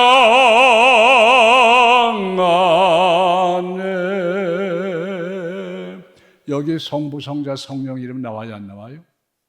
안 나와요. 이거는 뭐에 대한 찬양이죠? 주님이 하신 만물의 창조에 관한 내용 아닙니까? 이거 찬송에 해당이 됩니다. 그러니까는 성삼위일체 하나님 각 위에 대한 다이렉트한 찬송, 아니면은 성삼위일체 하나님 전체에 대한 찬송, 아니면 그분들이 하신 사역이나 일들에 대한 찬송을 우리가 찬송이라고 얘기하고, 찬송은 대부분 마지막에 뭐가 붙느냐? 아멘이 붙습니다. 안 붙는 경우도 있어요. 그러나 대부분 아멘이 붙는다고 하는 겁니다. 그래서 예배 전반부에 쓰이는 찬송은 주로 이 찬송이 사용이 돼야 돼요. 그 다음에 설교가 끝난 다음에 목사님이 그날 주신 메시지와 관련된 찬송이 들어가야 됩니다. 헌금을 할 때에는 헌금과 관련된 찬송들이 있어요. 그 다음에 이제 또 전도에 관한 찬송이 있는데, 그거는 찬송가라고 하기는 어려워요. 그래서 대개 지금 말씀을 드렸듯이 196장까지는 우리가 보통 찬송이라고 하는 분류에 해당되는 것으로 이해를 하시면 됩니다.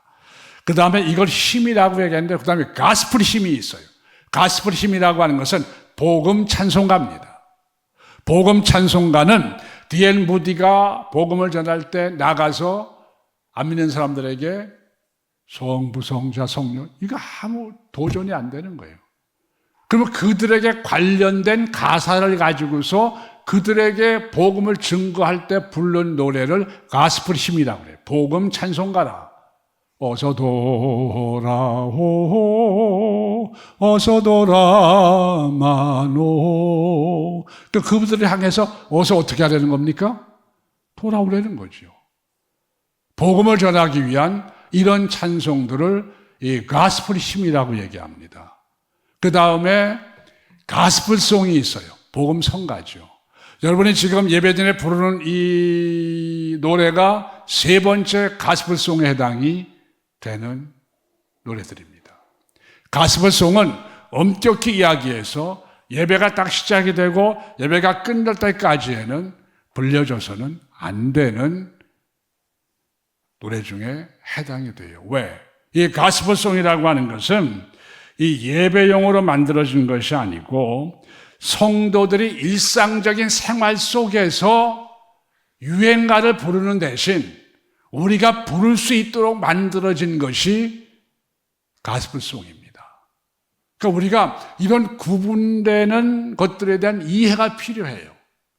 이런 이해가 필요하지 않으니까 한국교회가 최근에 와서는 모든 노래들을 그냥 막 섞어서 부르게 되는 거죠. 보세요. 지금 주일학교에서 찬송가가 없어졌어요. 우리가 어릴 때는 어린이용 찬송가가 있었습니다. 그렇죠? 지금 없어졌어요. 그럼 다 어린아이들이 뭘 부르느냐? 복음성가 불러요. 찬송이 없어졌어요.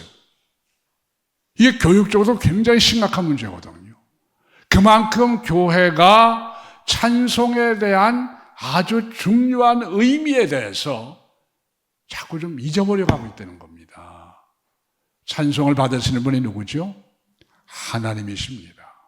규정 원리가 있지 않습니까? 하나님이 받으실 만한 찬송이 돼야 돼요. 그렇지 않으면 찬송의 의미가 없습니다. 아까 말씀드렸습니다마는 이 찬송가 맨 위쪽에 보면은 연도가 써 있고 이쪽에 왼쪽은 찬송을 작시한 작사자예요. 오른쪽은 작곡한 사람입니다. 그 연도를 보게 되면은 1841년, 4주를 가까이 하게 하면 1841년에 만들어진 이 작사자가 그때 맞는 거죠. 그러니까 수백 년 동안 검증이 돼서 우리에게 전해져서 우리가 사용을 하고 있는 겁니다. 여러분께서 이런 점들에 대해서 깊이 살펴보면서 그 찬송의 소중함을 꼭 가슴에 새기시를 바라고, 우리가 찬송을 부르면은 조용히 혼자서 찬송 부르게 되면은 새벽이라도 나오면은 눈물이 납니다. 그 가사가 주는 굉장히 중요한 의미가 있습니다. 자, 이제 보세요. 제가 가지고 있는 이 원고하고는 페이지 수가 좀 달라요. 성경 주회를 통해서 예배에 대한 교훈. 자, 찾으셨습니까? 다 읽어오셨죠? 제가 이거 다시 읽지 않습니다. 시간이 많이 갔기 때문에 다시 읽지 않고 중요한 것만 제가 이제 서치하도록 하겠습니다. 제가 이렇게 한 것은 이 이스라엘의 역사를 다윗 이래로 쭉 여기다 기록을 한 거예요. 이 내용은 일반 세계사와 연관이 있는 겁니다. 성경은 올바로 이해하려고 하면은 세상의 세계사와 연결을 시켜서 공부를 하셔야 돼요. 예를 들어가지고 여기 나옵니다만은 그 아우구스토가 이제 영을 내려 천하로 호적을 하게 한다. 마태복음에 나오죠. 아우구스토가 누굽니까? 로마의 옥타비아누스를 아우구스투스라는 말은 이 로마의 첫 번째 황제가 옥타비아누스입니다. 안토니우스가 클레오파트라고 연합군을 형성해서 옥타비아누스를 치러 올라올 때의 악티움 해전에서 옥타비아누스가 클레오파트라와 안토니우스의 그 연합 함대를 파합니다. 그래서 로마 원로원이 이 옥타비아누스에게 준 호칭이 있는데 아우구스투스. 우리 성경에는 아구스라고 되어 있어요. 그 아우구스투스가 무슨 뜻이냐? 존귀한 자라 하는 뜻입니다. 로마의 사실 첫 번째 황제는 옥타비아누스입니다. 그 전까지는 로마는 공화정이었었어요. 두 번째 삼수정치가 있어. 두 번째 삼수정치는 안토니우스, 옥타비아누스, 레피두스 이런 사람들이 이 권력을 나눠 가지고서 로마를 지배했어요. 근데 옥타비아누스가 이제 아우구스토가 되면서 황제 체제로 쑥 들어갑니다. 지금 여기 쭉 기록을 한 것은 제가 여러분에게 성경을 읽을 때 성경을 옛날 얘기로 읽으시면 안 돼요. 여기 나오는 내용을 가만히 보면 이건 일반 역사를 다 기록하면서 거기다가 맞춰서 여러분에게 이야기한 거기 때문에 쭉 읽어보시면 이해가 다 됐지요? 자, 그런데 여기 보세요. 12번을 한번 보세요. 동그라미 12번. 다 같이 한번 읽어보겠습니다. 시작.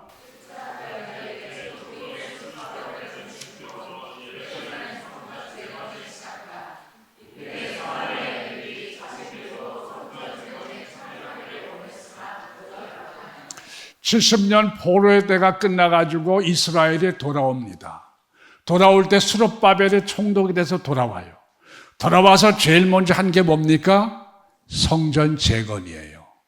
스룹바벨 성전이라고 얘기합니다. 그 성전을. 그때에 사마리아 사람들이 우리도 예루살렘 성전을 재건하는데 참여하겠다. 그게 어디 나오는 거 아니? 에스라 4장 1절로 6절에 나옵니다. 나중에 성경을 찾아보세요. 그런데 돌아온 유대인들이 노합니다. 왜? 사마리아 사람들이 사실은 아수르에게 망하면서 혼혈화됐어요. 그래서 이 정체성이 무너졌다고 해서 허락을 안 합니다. 허락을 안 하고 자기들끼리 이제 성전을 재건을 하는데 그러다 보니까 사마리아 쪽에서 방해를 해요. 그래서 성전 건축이 상당히 늦어집니다. 그러다 결국은 다시 건축을 하게 됩니다. 근데 그러고 나서 이제 여기 보시면은 또 14번을 한번 보세요. 13번 시작.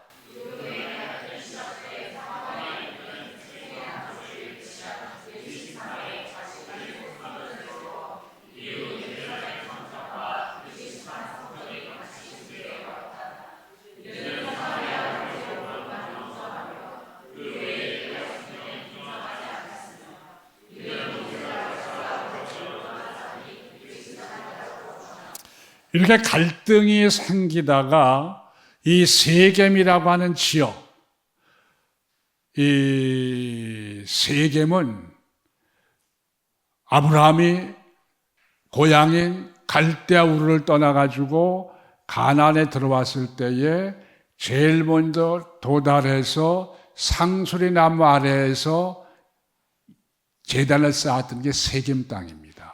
세겜의 남쪽에는 그리심산이 있어요. 북쪽에는 에발산이 있습니다. 그러니까 이렇게 산이 이렇게 있으면은 요 산 사이에 세겜이라는 마을이 있는 거죠. 그 마을이 있는데 이 사마리아 사람들이 사마리아 오경, 모세 오경인데 사마리아 오경을 가지고 있었어요. 그 사람들은 구약 성경을 인정하지 않습니다. 그 사마리아 오경 안에 어떤 기록이 있는고 하니 모세가 이스라엘 백성들에게 요단강을 건너 가나안에 들어가면은 에발산에서 제단을 쌓으라 그렇게 이야기합니다. 나중에 성경 구절 찾아보시면 더 나와요. 그래서 여호수아가 요단강을 건너서 이 지역에 이르렀을 때 에발산에서 제단을 쌓습니다. 그런데 이 사마리아 오경에는 뭐라고 되어 있느냐? 이 여호수아가 제단을 쌓은 산이 에발산이 아니라 그리심산으로 되어 있어요. 모세 오경에는 에발산이거든요. 그런데 이 사마리아인들이 가지고 있는 그 모세 오경의 사마리아 오경은 그리심산에서 제단을 쌓은 것으로 되어 있기 때문에 이 사람들이 예루살렘 성전 재건에서 소외가 당하니까 그리심산에다가 자기들의 성전을 건축을 하게 되는 거예요. 그래서 상당 기간 동안에 이 성전이 두 곳에서 지탱이 되어져 왔습니다. 자, 그러다가 18번을 보세요.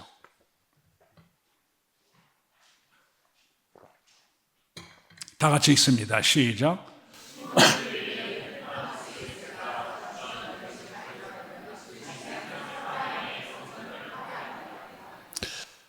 그 앞에를 쭉 읽어보시면 압니다. 읽어보시면 아는데, 이 이스라엘이,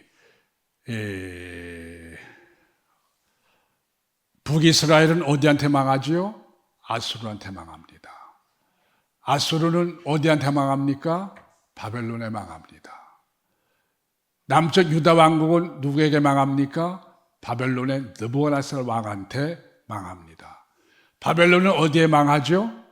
메데 파사에 망합니다. 파사는 페르시아, 지금의 이란을 말하고 있어요.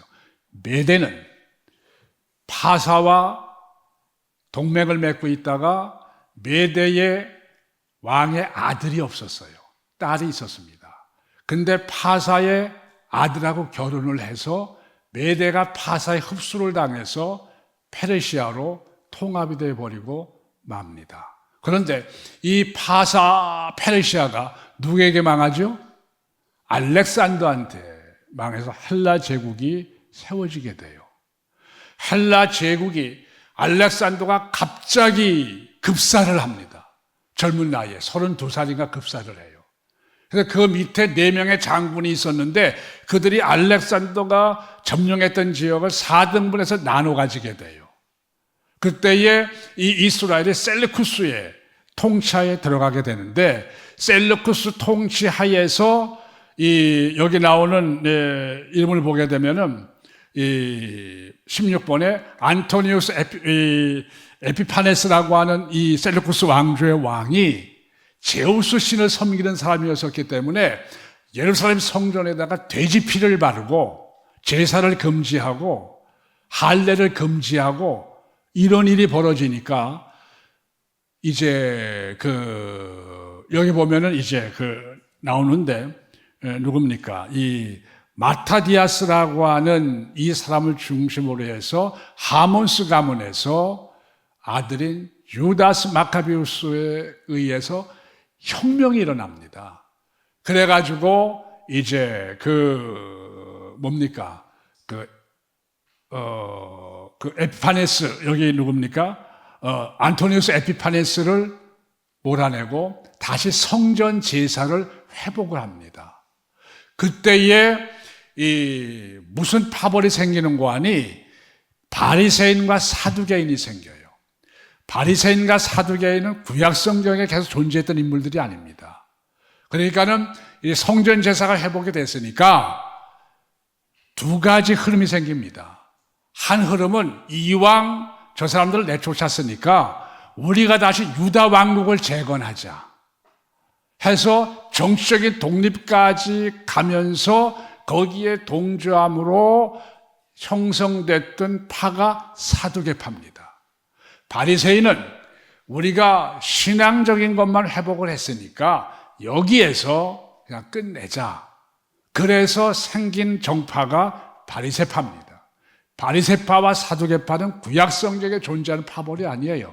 이게 유럽의 이스라엘의 임시적인 유다 왕국의 재건 때에 세워진 파벌입니다. 그 다음에 신약 성경에 그래서 바리새파와 사두개파가 등장을 하는 겁니다. 어쨌든 이 내용을 보시면은 여러분 알 텐데 18번에 와서 보면은 이 왕국의 이 힐카누스 1세가 주전 128년에 그리심산에 세운 이 사마리아 성전을 헐어버립니다. 사라지고 말았어요. 자, 이거는 다 여러분 읽어보시고, 자, 쭉 넘겨서 어디로 오느냐. 요 역사를 쭉 보면은 누구까지 없는 거 아니? 예수님 당시 헤롯 대왕까지 어떻게 흘러왔는가를 여러분이 아시게 되고요. 본문 주해를 보세요. 본문 주해. 자, 한번 읽어주세요, 목사님. 주님은 예배할 장소를 묻는 여인에게 그리심산도 아니며 예루살렘도 아니라고 하신다. 특정한 예배 장소를 부정하시는 주님의 말씀은 예배는 장소에 구애받지 않음을 의미한다. 네, 계속해서요.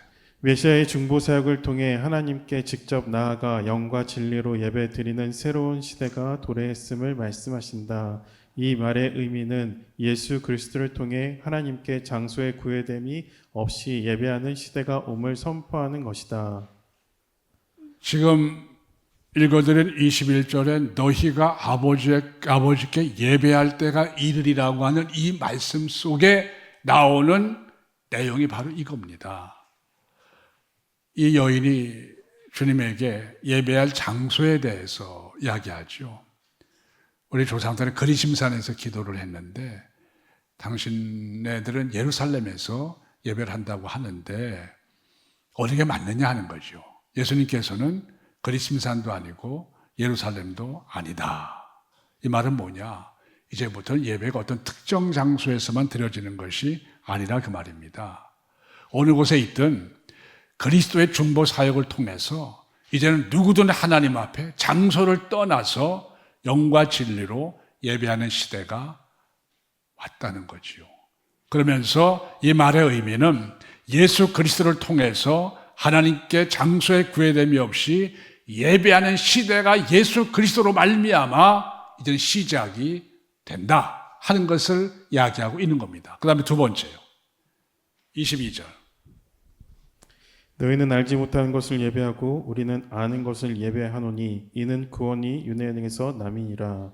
사마리아인들이 참 하나님에 대한 예배를 드리지 못하고 우상 숭배와 혼재된 예배를 드리는 것을 지적하는 말씀이다. 사마리아인들은 모세 오경만 받아들이고 그 외 구약 성경은 무시함으로 하나님에 대한 정확한 정보를 잃어버리고 우상 숭배 요소를 그들의 예배 의식 가운데 도입했던 것으로 보인다. 유대인들은 모든 구약 성경을 받아들이므로 사마리아 사람들보다는 하나님에 대해 보다 더 잘 알았으므로 성경에 의해 지정된 장소에서 예배 드릴 수 있었음을 드러낸다.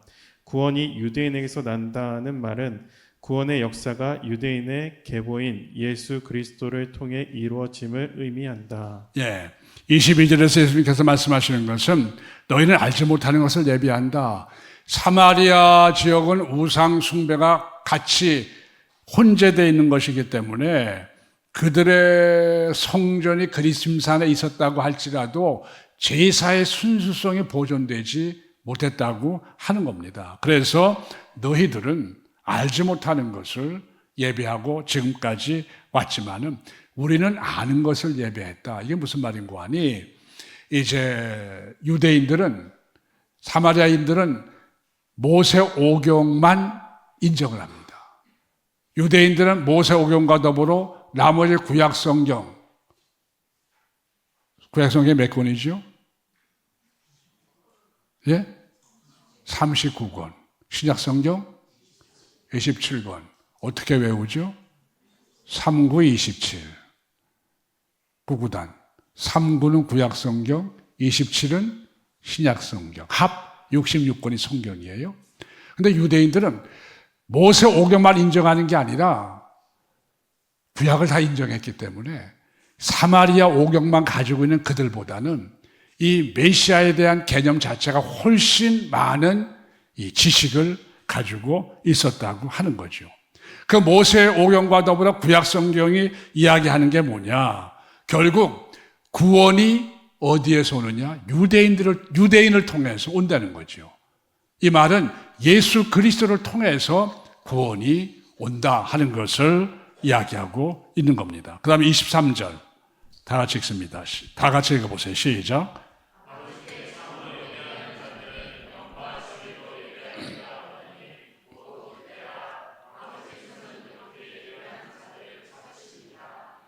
자, 아버지께 참으로 예배하는 자들은 영과 진리로 예배할 때가 오나니 곧 이때라. 아버지께서는 이렇게 예배하는 자를 찾으신다 말씀하셨는데, 이 말씀 속에는 하나님은 참된 예배자를 찾으신다는 거예요.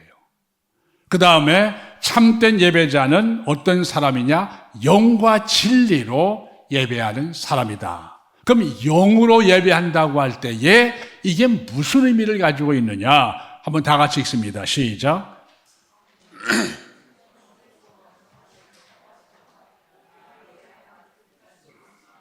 가만. 졸려오신가 보네요.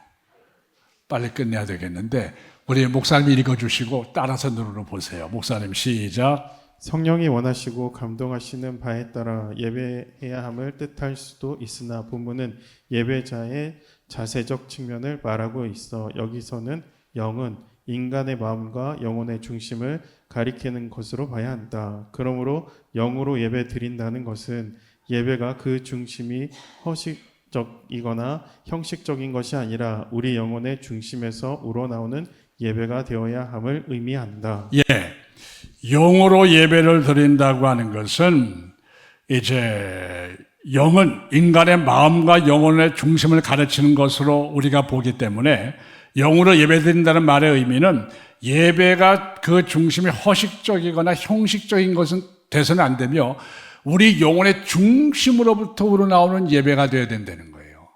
우리가 예배 드릴 때 이 안에 들어와 앉아 있지만은 지금은 예배 드리는 게 아니지만은 여러분의 예배의 그 모든 것들이 여러분의 중심에서 여러분의 영혼의 중심에서 하나님을 향해 드려지는 예배가 돼야 된다 그 말이죠. 몸만 나와서 예배 드리는 것이 예배가 아니라는 거죠. 나왔는데 근심이 칵 차 있어요. 그 예배가 될 수가 없어요. 자, 그 다음에 진리라는 말 읽어보세요. 진리라는 의미는 알레테이니아 헬라어로 하나님께서 제시하신 참된 방법으로 예배 드릴 것을 요구하시는 내용이다. 주님 당시 유대인이나 사마리아인들이 영과 진리 안에서 드리는 예배에서 크게 벗어나 있어 참 예배가 어떤 것인가를 말씀하시는 것이다. 이때가 지금인데 이때의 주인공이신 예수 그리스도를 통해 드려지는 예배가 영과 진리로 예배하는 것임을 말씀하신다. 진리, 헬라어 알레테이아. 예수께서 말씀하셨죠. 에고 에미헤 호도스카이 알레테이아. 내가 곧 길이요 진리다. 이 알레테이라는 이 데이아라는 이 헬라어 단어는 진리 안에서 하는 말은 예수 그리스도 안에서. 예수 그리스도 안에서라는 말은 규정적 원리 안에서 성경이 말하는 예배 원리 안에서 드려지는 예배가 진정한 예배지 우리의 소견대로 드리는 예배가 참된 예배가 될 수 없다 하는 겁니다. 그때가 지금인데 이때의 주인공이 바로 나다 그 말이에요. 이 말은 예수 그리스도 안에서 예수 그리스도의 이름으로 드려지는 예배가 진짜 영과 진리로 예배드리는 예배가 될 수 있다. 우리의 영혼이 주님께서 우리에게 규정해 주신 그 원칙에 의해서 드려질 때에 그게 하나님이 원하시는 진정한 예배가 된다 하는 거죠. 24절. 목사님. 하나님은 영이시니 영과 진리로 예배할지니라. 하나님의 존재 양식에 대한 표현으로 하나님은 육신적 존재가 아니라 영적인 존재이시므로 그 사람의 영을 통해 하나님의 예배 안에서 하나님과 예배 안에서 교제하며 진실한 마음으로 나아갈 때 참 예배자의 자세임을 말한다. 예, 우리가 왜 영과 진리로 예배를 드려야 되느냐? 하나님의 존재 양식이 영적인 분이시기 때문에 그렇습니다. 육신을 가지신 분이 아니기 때문에 영적인 존재 양식을 가진 하나님께 예배를 드릴 때에는 우리의 영의 중심이 하나님을 향해 있어야 된다고 하는 거지요. 우리 영혼 깊숙한 곳에서, 우리의 심령 깊숙한 곳에서 하나님과 교제하면서 하나님께 나아가는 자세가 필요하다고 하는 겁니다. 그러면 영과 진리라는 말, 옛날에는 영과 진리라고 되어 있지 않았어요. 개역 성경에서는 뭐라고 되어 있습니까? 신령과 진정으로.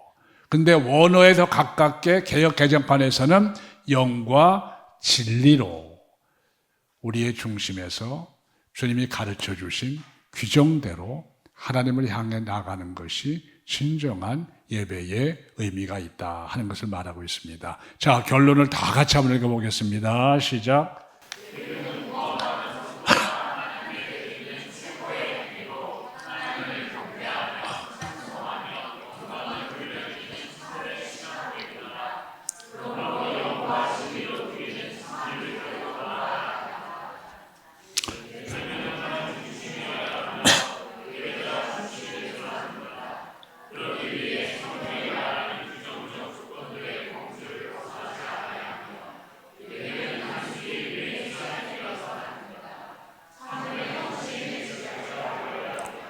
결론입니다. 다른 거 다 잊어버리셔도 결론을 잊지 않으시면 됩니다. 꼭 결론을 기억하시고 예배의 중심은 여호와 하나님이십니다. 내가 아니에요. 예배자가 예배의 중심이 아닙니다. 내가 예배 드리는데 그렇게 여러분 생각하지 마시고 예배의 중심은 오직 하나님이시고 그 하나님에게 집중해야 된다고 하는 것을 여러분 잊지 마시기를 바랍니다.